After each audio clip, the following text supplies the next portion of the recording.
दर्शक बंधु एमती नाम शुणी आपण मैंने निश्चय आश्चर्य हो जाते जे एमती किसी कहानी अच्छी श्री जगन्नाथ को केन्द्र करी जहाँकि आपण मैंने जानी ना यह तो आदौ सत कथा नुहे निश्चय मिछ कथा अच्छी किंतु केते अजଣା कथा भितर केते जଣା कथा रही जाइए आम आविष्कार करने कथा ये जଣା एवं अजଣା भितर गोटे द्वंद्व को समाधान करने एक प्रयास मात्र ये जो प्रसंगटी आपण मान आगे उपस्थापन करी से प्रसंगटी जड़े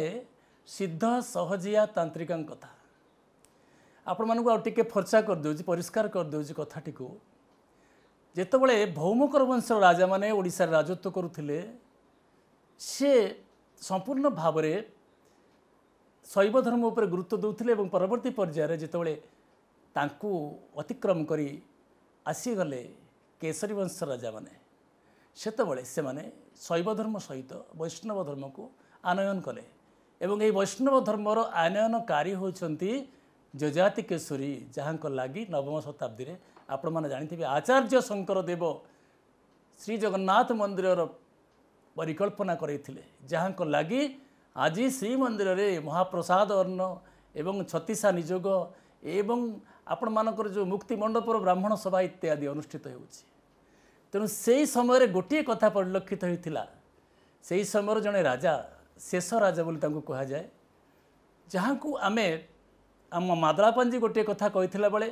किछि किंवदंतीकार तांको अलग नाम नामित करुछंती मादलापांजी तांको कहउछंती जे से होचंती सुवर्ण केशरी बा सूर्य केशरी किंतु बाकी अन्य किसी किंवदंती तांको उद्योत केशरी बोली कहउछंती किंतु इतिहास जहाँ कहे से होचंती केशरी वंशर शेष राजा कर्णदेव बा कर्णकेशरी कर्णकेशरी जेतबले राजनीति करथिले सेतबले से वैष्णव धर्म उपर एते गुरुत्व देले नहीं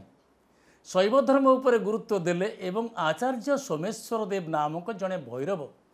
तांकु से तांको पाखरे आनी रखिथिले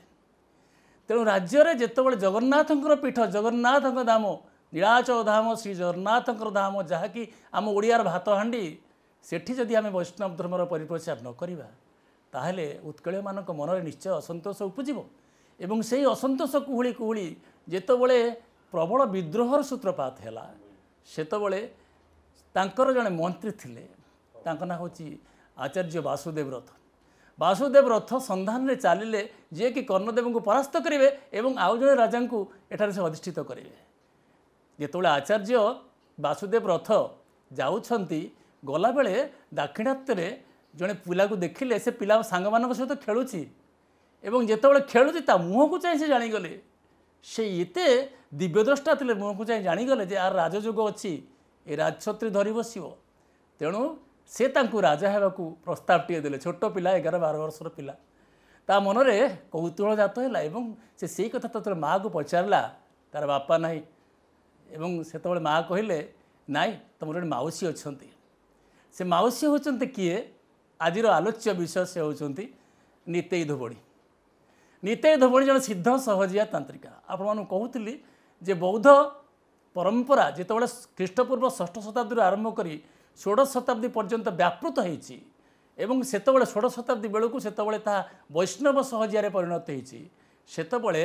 सहजिया तंत्रटी शेष पर्याय को आसी पहुँची वज्रजान परंपरार सहजिया तंत्र कालजन तंत्र इत्यादि शेष पर्यायर पहुँची जोटी काया बा शरीर उपर गुरुत्व दिखाई कानुपाद लुईपाद सबरपाद सरहपाद भुसुकपाद कुकुरीपाद एमती अनेक सिद्ध साधक 84 सिद्ध थिले आज्ञा एमाने समस्ते ये जो सिद्ध साधना करुथिले तेणु से समय जो माने संभ्रांत परिवार कुलीन परिवार नारी माने एथिरे योगदान करि पारु नथिले तेणु कौन होतिला ना किछि निम्न वर्ग लोक मानकु डका होता ये साधना करने काया साधना करने जोगीटी गोटे अंधकार कक्ष भितर बसब और से दीपटे जला हम पाखे तंत्र साधनार गोटे उपाय ही बसवे जड़े नारी एवं से विवसना ही बसवे एम जो केते कथा सब थिला संयमता सहित जदि सार मानस उत्तरण हो गला सहस्रार चक्र को बिंदु स्पर्श करगला तेबे से जोगी पदवाच्य हम ये जो कथाटी थिला सेथिरे जो मैंने सफल होते से जोगिनी मानक मध्य प्रथम स्थान अधिकार करते नितेई धोबणी ओडिशार महान सिद्धतांत्रिका नितेई धोबणी तांकर 7 भौणी अच्छा 6 भौणी अच्छा से कथा परवर्ती पर्यायर आलोचना करवा से 7 भणी नुहति तो 7 जन तंत्र साधिका एवं समस्त समान कर्म बोली 7 भणी बोली कह ए नितेई धोबणी जितेबाला से देखिले जाकरी मौसी पाखे जाए पहुँचले जिते वासुदेव रथ पहुँचले ये पिलाटी को नहीं से कौन करूँ गोटे चुली भितर गोड़ को भर्ती करते जालुंट जाणी दरकार ना से गोड़े इंधन लगुच से चुली जलुची पाक हो सिद्ध हो खाद्य ताकू देखिए आश्चर्य हो गले वासुदेव रथ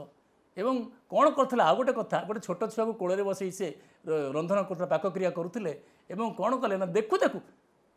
आचार्य को देखु देखु से पिलाटी को कौन कले ना से चुली भर को भर्ती करदे फोपाड़दे तेणु ये भाया जन सिद्ध साधिका को देखी मन गोटे कौतूहल जात है से कहले जे ये पिला को राजयोग अच्छी ना ना आपरे कि माँ नितेई धोबणी कहले हाँ राजयोग अच्छी ये एका पारनी मत जावाक पड़ो तेणु से आसी पहुँचले कौटी पहुँचले ना आपण मैंने जानी आज मार्कंडेश्वर साई जो पुरी अच्छी श्रीमंदिर पश्चिम पटरे उत्तर पश्चिम सेठी आप देखिपारे मार्कंडेश्वर साई पाखे पूर्व को गोटे साई अच्छी गोटे छोट शाखा गोटे तार नाम चूड़ंग साई चूड़गंग देव चूड़गंग देव चोरगंग देव चूड़ंग देव एमती 4 नाम चूड़गंग देव नाम नामित होता एवं सेठी आसी तांकर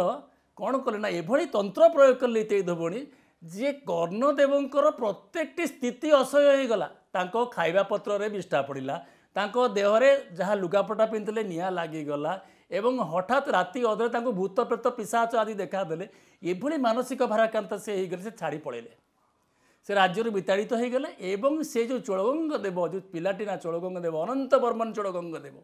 से शासन गादी संभाଳିले एवं से सुजोग मिलगला माँ नितेई धोबणी को तंत्र साधना करने यार द्वितीय पर्याय होची से नितेई धोबणी कौन करती ना जेहेतु पुरी श्रीक्षेत्र धाम पंचकोशी धाम ता मध्य को तंत्र प्रवेश करें ना तेणु से कौन करते ना अठरनला पाखरे टिके दूर को बाटमंगला पाखे बसी गोटे पोखरी पाखे लुगा काचु था से लुगा काचिया समय पाखे गोटे खंडिया बंध थाए आज्ञा से खंडिया बंध उपर लुगा थोई दौ था देखिले शून्य मार्ग जड़े तांत्रिका जाऊँ गोटे बर गछ उपर बसिक जो बरगछर ना हूँ काउरी बट से कौन कले देखले अरे अरे ये कुआड़े जाऊँगी ये श्रीक्षेत्र मध्य प्रवेश कर कि भयंकर कथा जो महाकाल प्रवेश कर तांत्रिकटा पशब मु साहस कर सांगे सांगे कौन कले ना तंत्र प्रयोग करी से खसईदेले एवं से सिद्ध बट उपरू काउरी बट उपरू जी खसी आसिले से होचंते किए ना पत्र पिंधि सौरुणी बा पत्र सौरुणी ए पत्र सौरुणी आसचंती कौटी ना काउरी कामाख्यार साधना करी ये माँ नितेई धोबणी कौट साधना करशार काउरी रामचंडी जोड़े पीठ अच्छी काउरी कामाख्या काउरी रामचंडी तेणु काउरी कामाख्या काउरी रामचंडी भितर जो तंत्र जो युद्ध है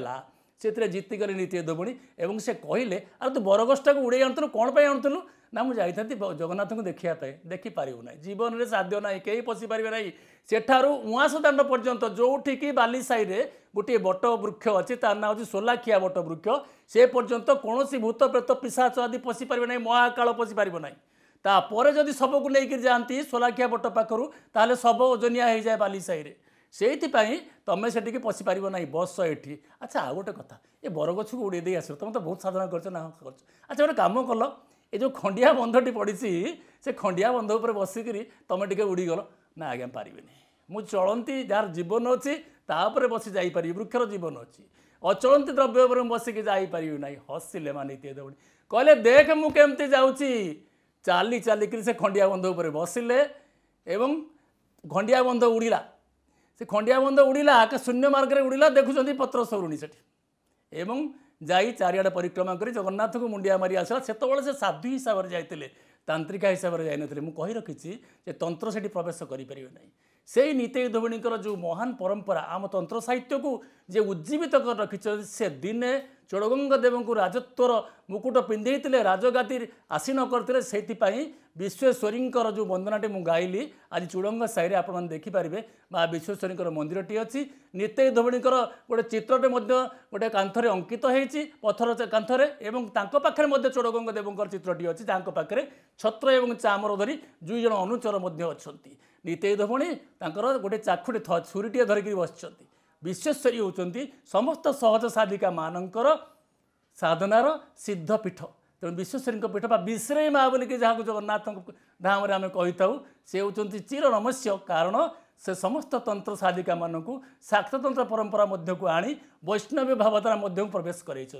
जय जगन्नाथ। आगामी अध्याय को आम आ गोटे पर्याय आरंभ करवा।